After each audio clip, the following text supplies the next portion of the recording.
આજે કારતક સુદ પૂનમ એટલે દેવ દિવાળી હોવાથી આજના પવિત્ર દિવસે સાબરકાંઠા જિલ્લાના યાત્રાધામ ખેડબ્રહ્માના શ્રી અંબિકા માતાજીને 56 ભોગ ધરાવાયો હતો અને વહેલી સવારે મંગળા આરતીમાં ભક્તો ઉપસ્થિત રહ્યા હતા, જ્યારે વર્તુળ ચામુંડા માતાજીને 14ના દિવસે અન્નકૂટ ધરાવાયો હતો।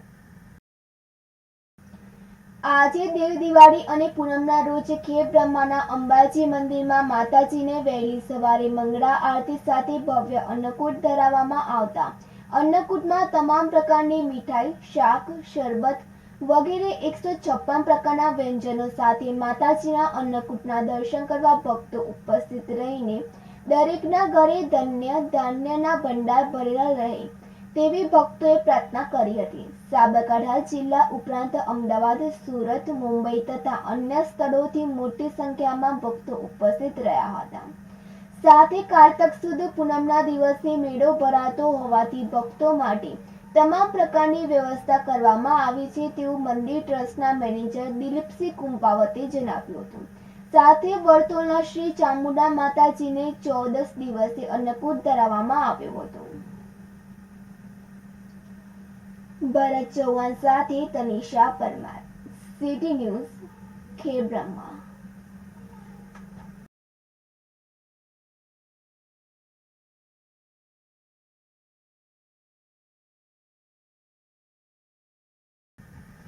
તલોદ તાલુકાના મુખ્ય મથક તલોદ ખાતે આવેલ માર્કેટ યાર્ડમાં ચોમાસુ પાકોનું વેચાણ મોટી સંખ્યામાં જોવા મળ્યું હતું। તલોદ તાલુકાના મુખ્ય મથક તલોદ ખાતે આવેલ માર્કેટ યાર્ડમાં ચોમાસુ પાક જેવા કે ડાંગર અને મગફળીનું વેચાણ મોટી સંખ્યામાં ખેડૂતો ઉમટી પડ્યા હતા। ત્યારે આજે માર્કેટ યાર્ડના ચેરમેન સંજયભાઈ પટેલે આજે માર્કેટમાં આવેલા તલોદ માર્કેટ યાર્ડ ખાતે ટ્રેક્ટરોની મોટી સંખ્યામાં લાઈનો જોવા મળી હતી। ખેડૂતોને કુલની હરાજી, રોકડા સાચો તોલ અને રોકડા નાના મળતા હોવાથી તલોદ માર્કેટ યાર્ડ ખાતે ખેડૂતો આવતા હોય છે। માર્કેટ યાર્ડમાં ખેડૂતોને પોષણક્ષમ ભાવ મળી રહેતા હોવાથી ખેડૂતોમાં ખુશી જોવા મળે છે।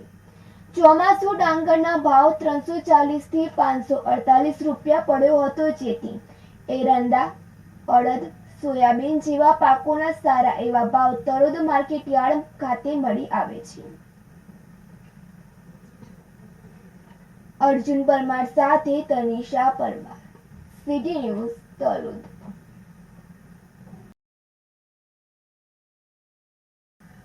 મોડાસાના ગઢદાદર નજીક નેશનલ હાઈવેના પુલ પરથી કાર નીચે પટકાઈ જતા અકસ્માત સર્જાયો હતો।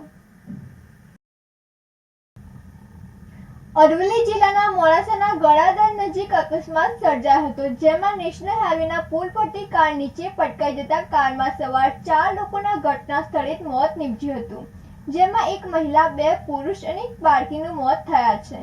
અકસ્માત સર્જાતા લોકોના ટોળેટોળા ઉમટ્યા હતા। ત્યારબાદ ટિન્ટોય પોલીસ ઘટના સ્થળે પહોંચી વધુ તપાસ હાથ ધરી હતી, જેમાં શામળાજી મંદિર દર્શન કરી પરત જતા પરિવારને અકસ્માત નડ્યો હતો અને મૃતક પ્રાથમિક તબક્કે કપડવંશ સાઈડના હોય તેવું મનાય છે। ભરત કડિયા સાથે નંદિની જોશી, સિટી ન્યૂઝ, મોડાસા।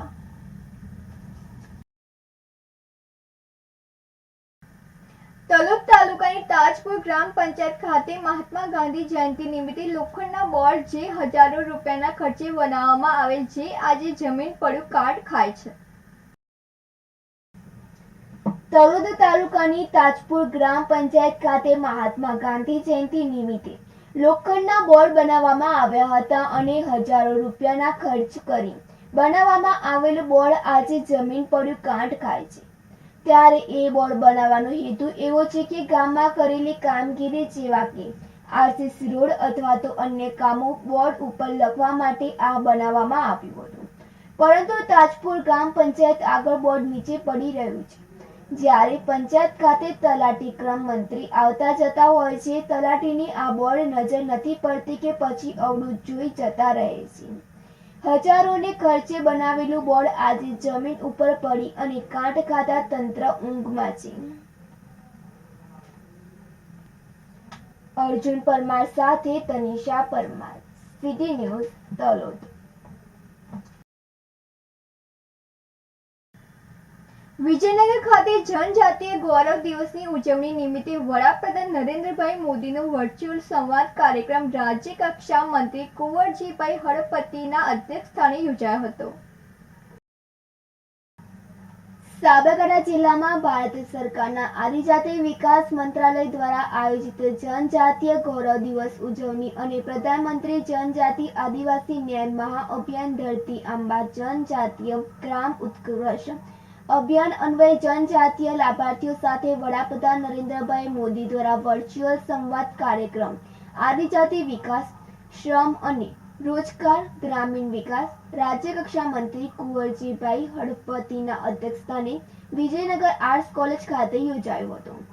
આ કાર્યક્રમમાં રાજ્ય કક્ષા મંત્રી કુંવરજીભાઈ હળપતિએ જણાવ્યું હતું કે મૂળ નિવાસી તરીકે ઓળખાતા આદિવાસીઓ વર્ષો પૂર્વેથી આધ્યાત્મિક રીતે પ્રકૃતિ સાથે બિરાસા મુંડાની પૂજા કરતા આવ્યા છે. આજે ભગવાન બિરાસા મુંડાની 150મી જન્મ જયંતિ ઉજવી રહ્યા છે. આદિવાસી યોદ્ધાઓએ દેશના દરેક ખૂણામાં આઝાદીની લડતમાં ભાગ લીધો હતો અને અંબાજીથી ઉમરગામ સુધી વસતા આદિવાસી બંધુઓને પ્રાથમિક સુવિધા જેવી કે પાણી, આરોગ્ય, શિક્ષણ તેમજ રોજગારી મળી રહે તે માટે રાજ્ય સરકાર હર હંમેશ પ્રયત્નશીલ રહે છે. વડાપ્રધાન નરેન્દ્રભાઈ મોદીએ આદિવાસી વિકાસના આગવા મોડેલ તરીકે ગુજરાતને પ્રસ્થાપિત કર્યું છે. વડાપ્રધાને આદિમ જૂથોના લોકોના વિકાસ માટે પીએમ જનમન અભિયાન હાથ ધર્યું છે.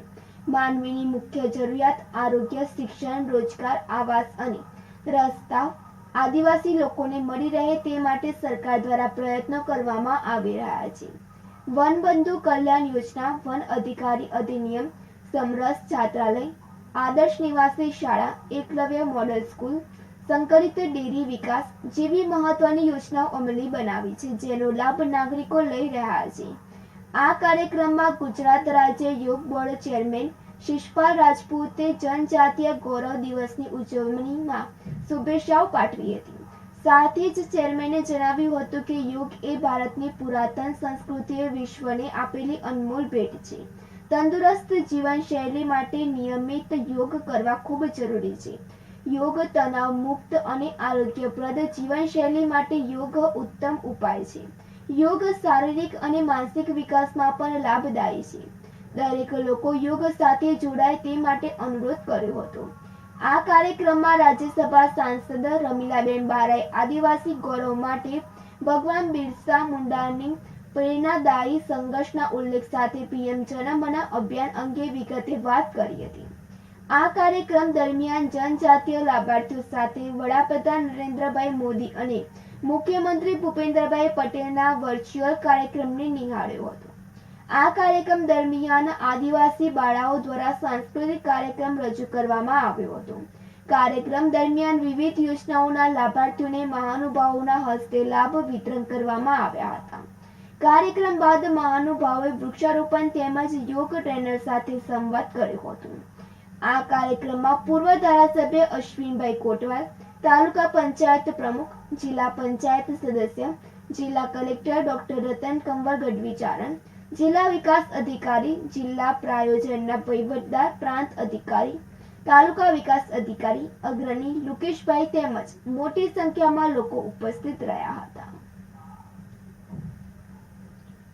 આબિદપુરા સાથે તનિષા પરમાર, સિટી ન્યૂઝ, વિજયનગર.